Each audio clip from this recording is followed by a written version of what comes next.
Judgment day for another key figure in the Dallas County bribery scandal. The former head of Dallas County Schools avoids jail time. Thank you for joining us this midday. I'm Marie Saavedra in today for Kara Sewell. This is that same scandal that just last week saw former Dallas Mayor Pro Tem Dwayne Caraway sentenced to jail. Today it was Larry Duncan's turn in court. WFAA's Kevin Reese was in that courtroom. He's live now in our newsroom with details on this. Kevin? Yes, same case, very different outcome today. Former City Councilman Dwayne Caraway last week got roughly 4 years in prison. Former City Councilman Larry Duncan, no jail time at all. The 73-year-old arrived in federal court early this morning. He was convicted and pled guilty to tax evasion for not paying taxes on more than $180,000 in campaign contributions. Contributions from the same company that paid $450,000 to Dwayne Caraway. Money in a scheme to get stop-arm cameras on school buses.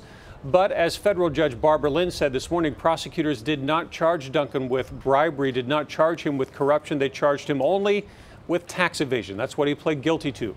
So citing his ill health and his record of public service, the judge sentenced him to 3 years probation and 6 months home confinement and ordered him to pay back more than $45,000 in taxes to the IRS. Although the judge even questioned prosecutors why they didn't accuse him of more than that one crime. Well, the judge did say that she was suspicious about the charges that had been brought, and perhaps that wasn't all the charges that should have been brought. We don't know, but I, like the judge, am suspicious.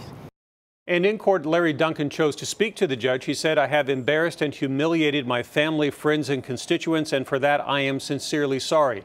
I take full responsibility for what I've done with no excuses, no equivocation. I will spend the remainder of my life working toward atonement." And this case is far from over. There are still several key players to be sentenced, including Ricky Sorrells and former superintendent of Dallas County Schools and Bob Leonard Jr., the man behind this bribery scandal. They both face up to 10 years in prison. Marie? Kevin, thank you.